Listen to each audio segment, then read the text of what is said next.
Well, it's a treat to be with you here today, Alan. Alan, I've been a fan of yours for a long time and admirer from a distance, and we've interacted a few times in the past couple of years. We have mutual friends, Jeff Sonnenfeld. Who I'm very fond of, and I just signed up to go to Washington in I March. can't go to Washington, but I heard from Jeff today saying he's sorry I wouldn't be able to go. You've been there a lot.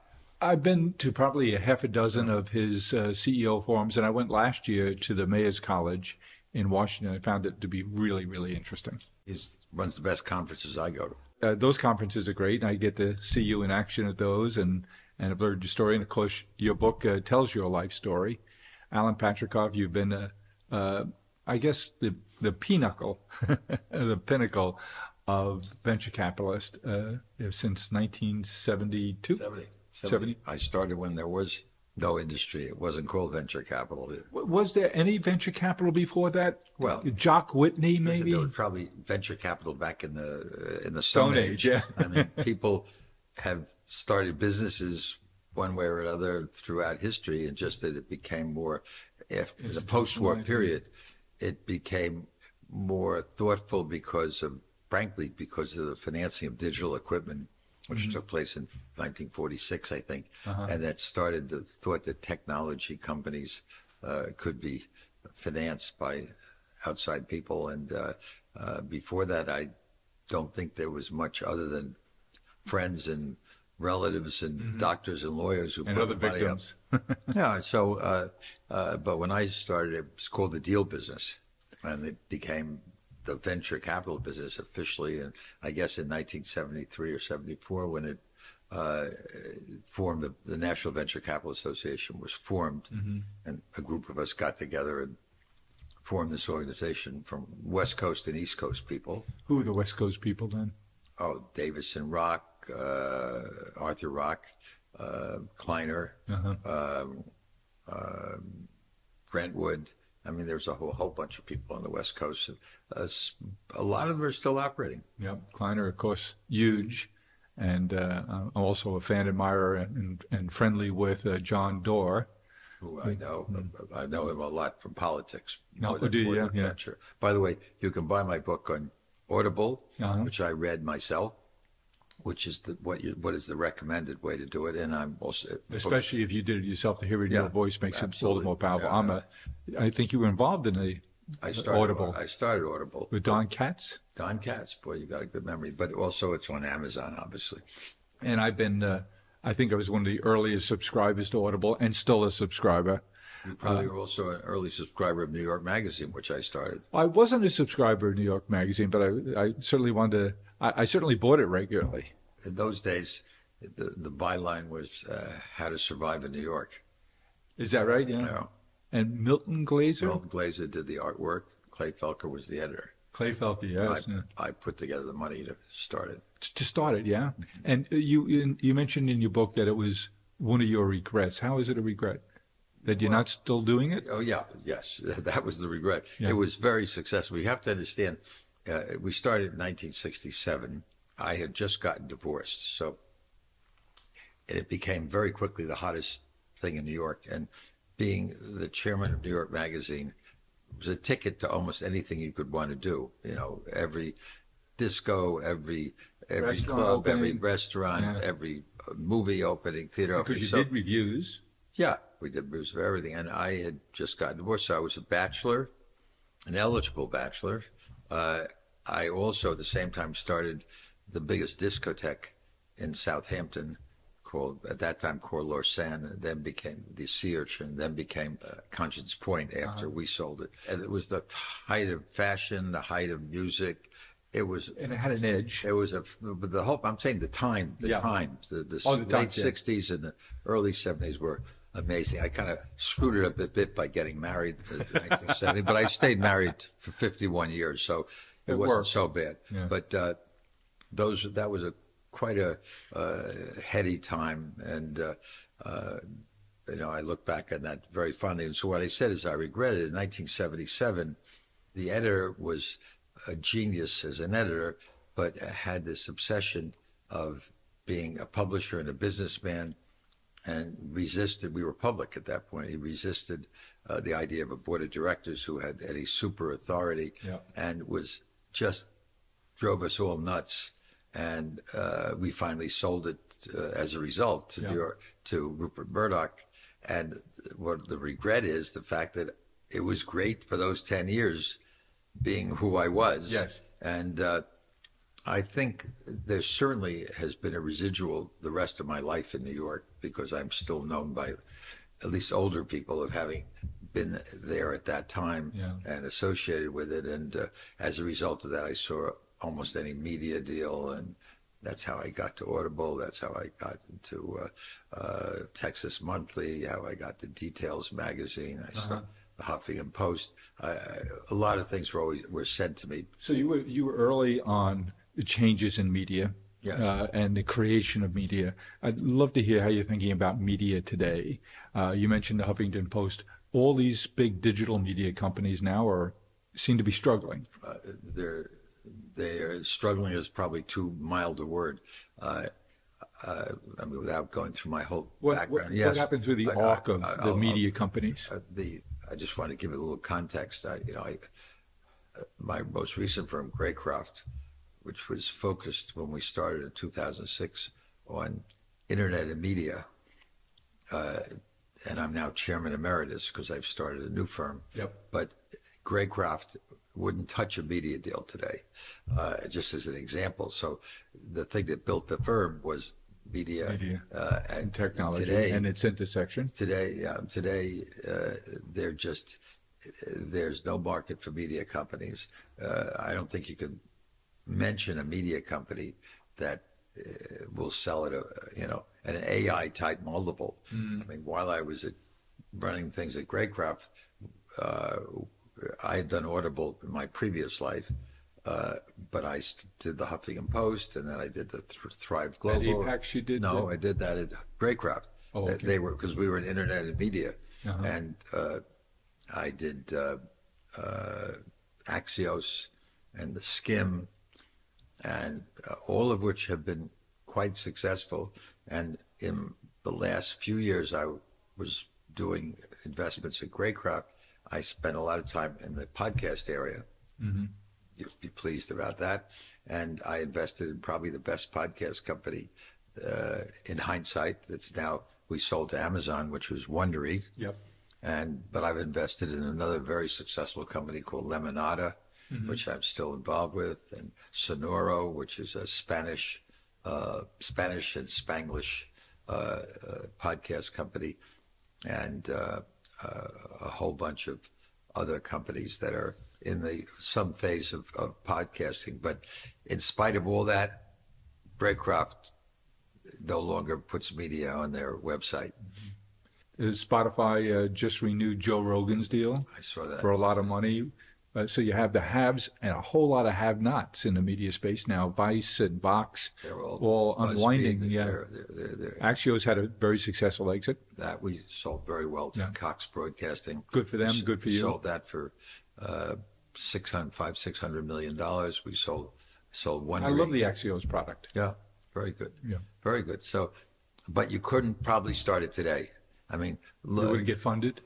Good, you couldn't get funded. I mean, the most recent funding was The Messenger, which was a crazy idea, in my opinion. Just announced $50 million down the drain in under a year. That's amazing. Not so. I mean, Jimmy Finkelstein, who I know and like, he had an idea that we needed a world newspaper, and to compete with the New York Times, and hired accordingly to become a big media company, and it just didn't take off. It seems to me like the young lady Lesson has the information. Jessica Lesson is probably, you picked the one. I mean, I guess TechCrunch has probably done all right. The Business Insider was doing well. I don't know. They sold out to Axel Springer. But Jessica Lesson, who self-financed the information, has built a very, very valuable. You must have known her father-in-law, Bob. I knew Bob very well. Yeah, I was a friend and a fan. Really? Oh, yeah. Jessica's doing well. She's got the inside track on everything, doesn't she?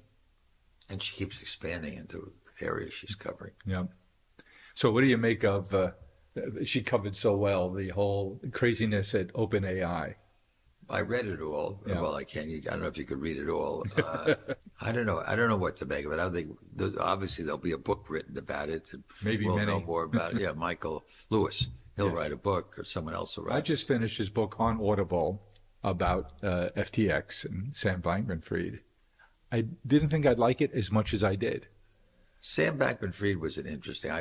Did you get to know him? Not well, but I did go to see him at the Deal Book conference when I thought he was out of his mind under indictment and sitting up there on stage and talking. But and he probably is going to go to jail for a long time. Look, a lot of people criticize Michael Lewis for being too sympathetic with Sam Bankman-Fried. But having just finished a book over the weekend, I thought it was terrific. And yes, it does take a sympathetic view of Sam. But he convinced me that this guy shouldn't be going to jail for the rest of his life. I didn't read the book, but my impression of Sam Bankman-Fried was that he was not unlike a lot of entrepreneurs who just didn't have the infrastructure or the put everything together in a professional way, trying to just do everything, make investments, create things. As you probably saw yesterday, it came out that he owns a piece of arthroscopic, which is the one he owns. He owns a big piece of one of the AI companies, which he put in $500 million into, and is worth $2 billion, and that's going to be enough to take a lot of people, solve a lot of problems. They expect that everybody will get their money back now. Well, that's the sort of the conclusion in Michael Lewis's book, is that he suspected it could come out pretty close. Yeah, he always claimed that people will get all their money back. And then if they do, he belongs in jail for the rest of his life. Well, he didn't go there. They did it because they convicted him as perpetrating fraud. Yeah. You and I are saying we don't really think it was fraud. We think he just didn't know what he was doing. Yeah. We've all seen fraudsters. Elizabeth Holmes is another. I don't know her, and more people are negative about her, but I think she was another person who was an entrepreneur who just was determined to make her product work at some point. Yes. Assumed that someday, sooner or later, it would work. And on the way, she did a lot of things that are, in hindsight, illegal. I don't know. She's serving her time. I have no investment in either of them. Yeah. Just as an outsider, what I know is the characteristic of an entrepreneur and how dedicated they can be and how driven to succeed no matter what. And they will sacrifice everything, and they will make up stories when they don't have the facts. If they have the facts, it makes it easier. But if you don't, I mean, a guy like Don Katz at Audible, he was straight up the whole way. Yeah. But he could have also, done something if he had been a different kind of person. Fortunately, I have not had, and that's not bragging. I think I'm lucky. I have not had any fraud in any of the companies I've been in. Well, maybe that's not true. We had one. Again, it was something like unintentional, but it turned out to be a huge success. Mm-hmm. After we corrected the problem. But basically, having been in this business 54 years and having one minor problem of misrepresentation. It's a heck of a track record. So you have to be good at understanding businesses quickly and understanding what the real drivers are, but you have to be a really good judge of people, too, to be successful in your business. Obviously. You have said you have, 12 companies? You've had to judge 12 people. Since you've acquired companies. Yep. That's part of the business, is understanding the economics and understanding the talents of people you're investing in. So for you, it had to be assessing the business, judge of people. But before that, it's to understand, you were in the trends business, understanding where things were going. You were very early to the internet. I was very early in the personal computer with Apple. Yep. I was very early in you'd say the internet with AOL, with office, with retailing in general, with Office Depot and Sunglass Hut, with the first beginning of mass franchising of new brands, and then storage, and then you could go through every evolution, every revolution has taken place. I've been a participant or an observer of. And the most recent one, of course, is AI, which, in my opinion, is going to far outreach almost anything except perhaps the biotech revolution of the early 80s, Genentech, when, biological developments, we never could have contemplated the impact of DNA and gene splicing and all the other things that go on, CRISPR technology, which has been absolutely spectacular. And I have not invested. Look at what they just announced, where they cured sickle cell using the CRISPR technology and implanting in genes. And they're going to solve a lot more. The only one I'm skeptical about, because I had so much involvement with my past wife, who had Alzheimer's for 12 years, and that's a tough one, although a lot of people are working on it, and the challenge is to get these drugs or whatever it is you're going to deliver to get through the blood-brain barrier and attack. Is there anything on the horizon there that you keep an eye on that you think is interesting? I keep it very active, and I've had a debate on CNBC last week with someone who was working in this area, and when you get down to it, it's all dealing with early onset or Alzheimer's, which is not the biggest challenge. Because you can't prevent it, you may slow it a little bit. Yeah. That's what they could do today. Biogen took their drug off the market last week. Big disappointment. After this company's value went up billions. Cancer, certainly, we're chipping away piece by piece and having solutions. If you hear someone now who dies of prostate cancer, you say, why? Well, we'll see now although they say the king doesn't have prostate cancer, he has cancer adjacent to his prostate. Yeah. They made a point of saying that. The general just had prostate cancer. You can operate that, certainly. The killers are things like colon cancer and again, all of those are, if early detected, and there's no reason why we don't go for our PSA or for colon exams. If you do that, they're both slow-growing cancers. Pancreatic is the one that's that's the one, because it doesn't affect anybody until it's too late. Yeah, there's no symptoms until it's late stage. It's tough. You talked about AI probably being the biggest revolution that we'll see in our lifetimes. I wonder, Mark Andreessen, who I'm sure you know, who's, I think, a very bright guy and articulate guy, his comment was software is going to eat the world. With AI, does that supercharge that? Oh, yeah. I mean, AI is going to affect every industry, whether it's education or it's going to affect media. It's putting people out of business already in media and marketing with generative AI. And the irony is, in the tech world, over the last 3 years, if you could spell AI, Amazon or Alphabet or any of the big tech companies Meta would hire you. And now the AI they created is rendering your job unnecessary anymore and is putting you out of work in a 36-month time frame. I mean, everybody, including I'm sure yourself and I, have experimented with asking AI to do something for you. Or my assistant has a trick that when I write something, which I do a letter or a memo, she then puts it into AI, into artificial intelligence, ChatGPT, and then comes out and says, okay, here's your version, and here's their version. It's usually better. Is it? Yeah. No, because they add other aspects to it that I didn't include that they have in their database of research. I was at an event a couple of months ago all about AI that Worth Magazine and Techonomy put on down in Lake Nona, chatting with all these different AI people. And there was a group of 1-800-Flowers florists there from all over the country, about 10 of them. And one of our AI guys said to him, do you keep your books in a spreadsheet? He said, yes. He says, tonight when you go back to your room, download your financials into ChatGPT and ask them to do an analysis for you. And the next morning he was bug-eyed saying, wow, I can't believe the insights it had. This is really good. So I understand the wordsmithing of it, but the accounting and the finance, interesting. I mean, how about the formulas of people working in pharmaceuticals or the ability to test and different permutations? I saw a doctor at that same conference. He's at Harvard, teaching at Harvard, and he's a pediatric oncologist.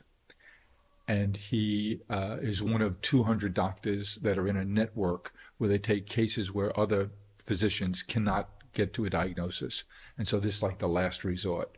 And he said, we can come up with a firm diagnosis about 32% of the time, this panel of 200.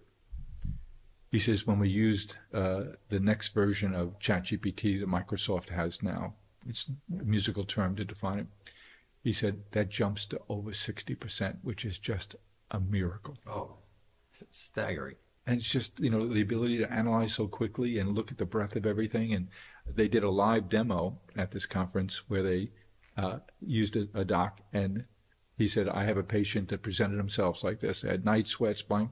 Have you thought about this? Are they on that drug? What's it? And you sat there and watched this interaction between a doctor reading real information verbally to the AI functionality, and it came back with this terrific diagnosis. The doctor said, it would take me weeks to get there. It's a great future. So tell me something else you think it has a big impact on. That it has an impact on? Will have an impact on. I'm giving you, I can't keep inventing them. Please invent more. It's inventing the marketing and media. That's a giveaway. That's not even important. I think it'll have enormous impact on biologics and pharmaceuticals. Yeah. I think it's going to have a big impact on technology in general. The ability to develop almost, software. All the productivity of it, time it took to do any function, and today it's going to be reduced to a fraction of it. It is going to put people out of work, but hopefully they will come up with new businesses. Kind of work. Yeah, but it's pretty dramatic. I ran into a lady who, it was a couple of years ago, she runs the AI function for a big accounting firm, and her son had just graduated from college and was going to work at another big global accounting firm. And she said, I almost feel guilty. I said, why? She says, well, I pressed him to become an accountant because that's what I did. But now I run the AI function. She says, I have 500 people on my staff and I have open recs for 500 more. And he just started in this accounting firm, and I know the work we're doing is going to put him out of business. Oh, my God. Wow. She says the way she went on about how it's really going to change the professional service firms. Well, I think that this is not a plug, but this is a kind of an evolution of our discussion. 3 years ago, I started a new firm called Primetime Partners, yeah, which is focused on developing products and services and experiences and technologies for the increasingly ageless population. There are more people. 25% of the population is over 65, you said? Yeah, I think a higher number. But it's the fastest growing part of the population and we know it because they're all alive. Predictable. Yeah. And there'll be more people over 60 than there will be under 18 by 2030. So which has economic consequences. Yeah, and also you've got to figure out what to do with these people, how to take care of them. Big problem. Caregiving is probably the biggest problem. Caregiving, and second biggest problem is loneliness. Third biggest problem, I'm making this up, is probably falling and getting injured. But if you, the introduction of AI into this area, which is really virgin territory. Nobody has even focused on this marketplace until, a few years ago. Not that there weren't old people, but, and particularly now the shortage of neurologists, the shortage of caregivers, the shortage of everything in this healthcare area. I'm in touch with every day. Today, I just had a meeting with people who are in the physical therapy area focused on the over 60 population because it's Medicare reimbursed, and what they're doing with AI to be able to diagnose and be able to provide the appropriate kind of exercises remotely. Because they can't get enough people at present. It's an area of virgin territory for come using this kind of technology, and we're seeing every day more companies attempting to do it. You've got to solve the problem of caregiving with some kind of remote or artificial synthesis. Well, we all need personal contact. We've got to come up with some idea that takes care of the elderly, because there are going to be too many of them. I mean, we have problems, but think about Japan or China. They've got bigger problems. They sure do. And we're blessed here that we do have immigration. Yeah. That people still want to come here from all over the world, as is evidenced by the turnstile at the border lately, so many people coming in. But we have a demographic issue too, but ours can be solved. Japan's different. And we'll learn things from them, I guess, about how to handle an aging population. Well, they're the leaders, I think, in this area. Are they? Yeah. Out of need? Yeah, out of need, absolutely. Because they're not going to have enough people working to support the older people. Yeah. The arc of your career, first of all, that you left a good paying job on Wall Street to jump into an entrepreneurial endeavor in a field that really didn't exist before you did it. Applause for you. And I got to tell you, it took me 10 years to make that jump from a salaried position to my own business. So I did. How old were you? 24. Yeah, so that you weren't that. Well, I don't know. It was gutsy. I'm not taking away from it, but I did it at 34 with just getting married. So I was taking a real risk, but I was intrigued with this whole opportunity, and I started the firm Alan Patricof Associates, which morphed into becoming Apax. Apax, yeah. It was APA, Alan Patricof Associates. We added the X for international because I opened offices in London, Paris, Madrid, Munich, Zurich, and then ultimately Japan and India. It became a very big firm, and the big leap was leaving there, which I did in 2002. Why?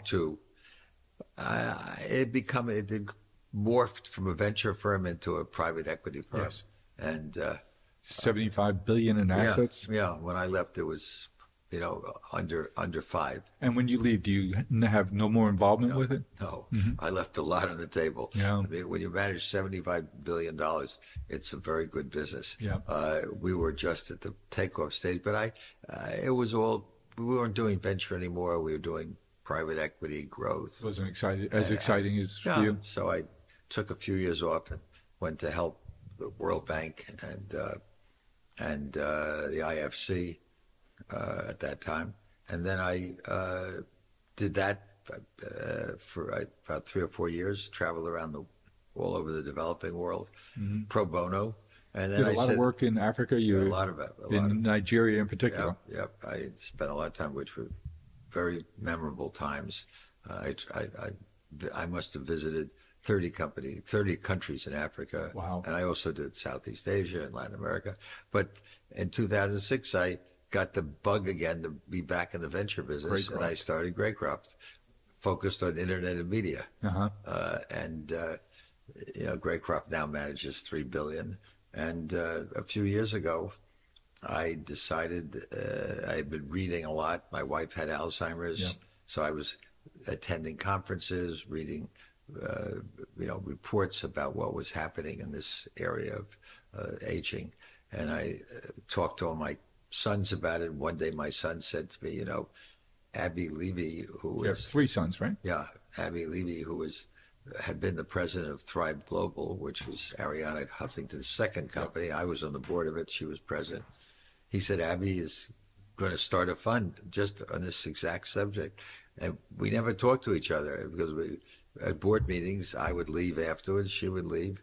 And so we got together, and a month later we were in business and started Primetime 1, and now we just launched our fundraising for Primetime Partners 2 last week. Primetime 1, you started with 32 million? 50.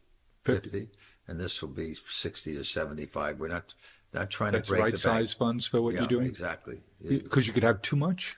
Yeah, exactly. Yeah. I'm one of these disciplined people.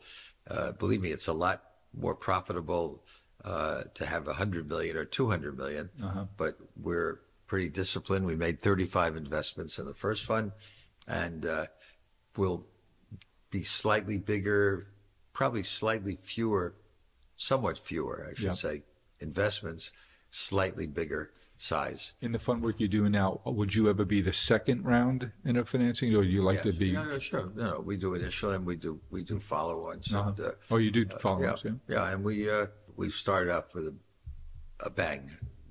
Last week we had a lot of inbound interest. Well, we haven't done anything about it. I mean, I spoke at a conference last week actually in Miami called iConnections, and that's produced a very, very effective conference with volume of inbounding turns up. Well, they match allocators. That means investors, mostly families and pension funds and foundations, with people like myself who are raising funds. Although we probably, I didn't check, we're probably the smallest fund there. Most of them are very big because they are there because they can absorb large amounts of capital. A young friend of mine was at that conference. He has a distressed real estate fund, and he said to me, apparently this is the hot topic right now because I had 12 meetings and 10 yeses. Well, we didn't get any yeses, but we had 14 meetings, not to compete with them. Believe me, every half hour you're exhausted.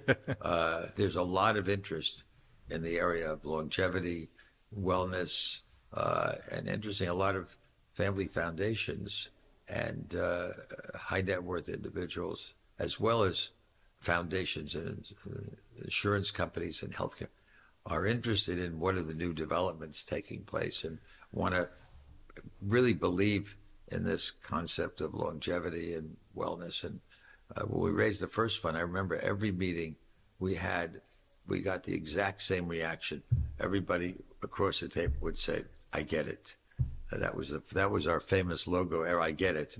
And I think it's even more so now. It's a very pregnant area that I think will produce. There are 4 or 5 funds that have started up since we did, and I think there'll be more.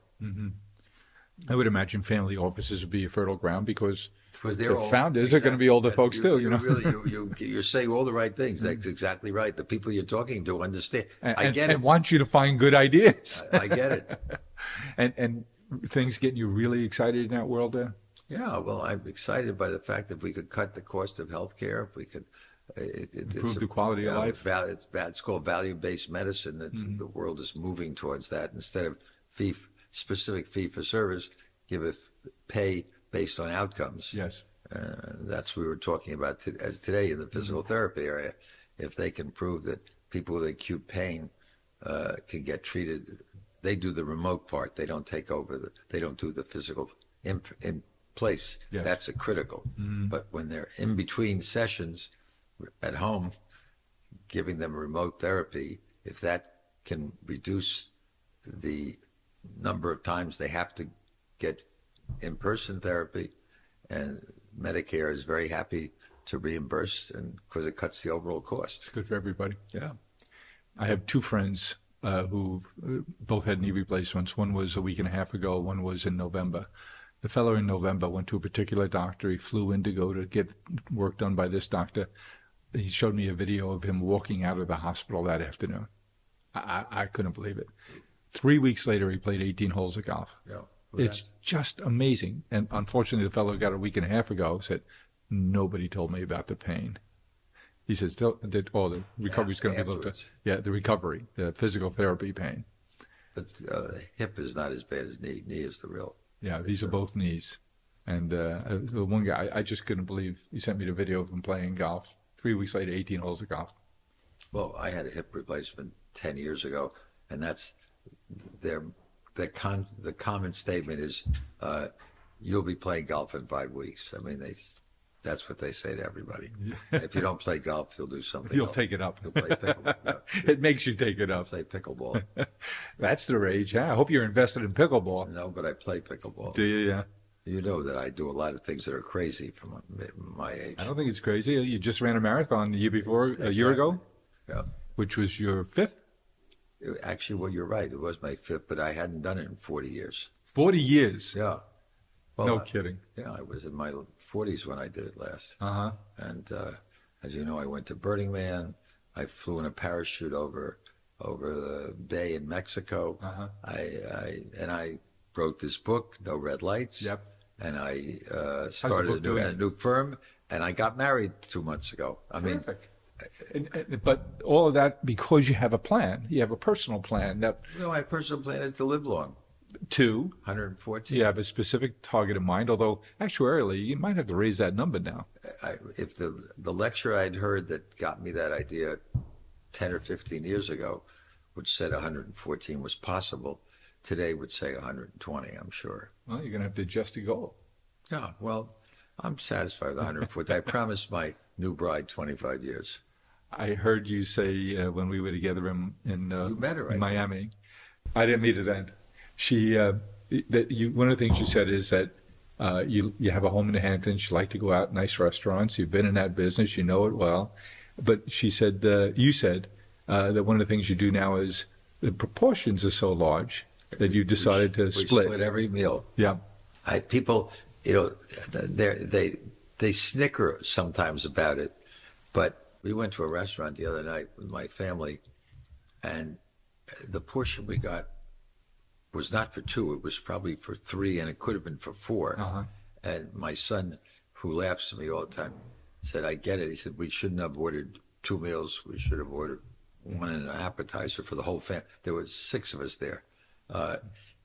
Portions are too large, Yeah. and but it has nothing to do with that. I don't like taking food home from restaurants. I never did. I don't eat doggy bags. So when we used to date, we were going out. She would just have a taste of everything, Yep.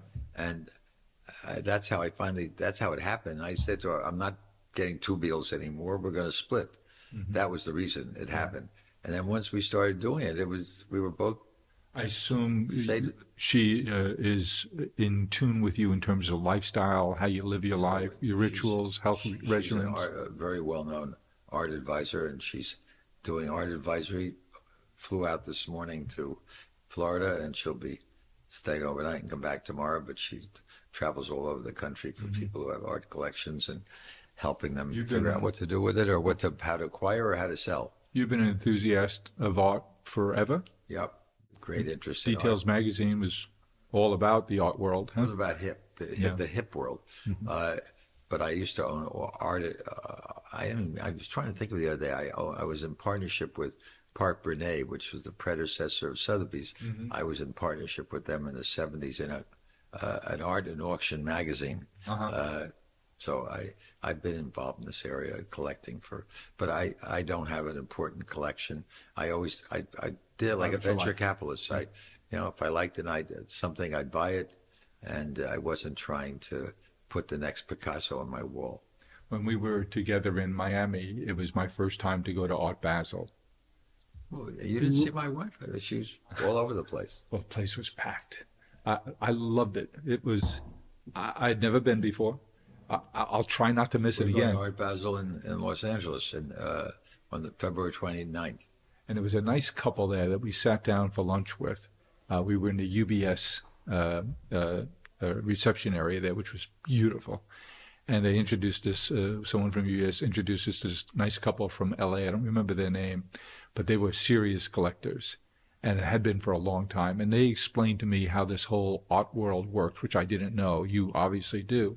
You don't have an art collection? I have art, but I don't have a collection. You never went out seriously to look at it? No. Should use my wife. She's a very good advisor at helping you put together a collection that you'd be proud of. Yeah, that's the next chapter. Yeah. But I like that you have a plan, that you found someone who shares your interest. You have health rituals that you adhere to daily? We walk every morning for 2 or 3 miles in the park. Which was long been your backyard.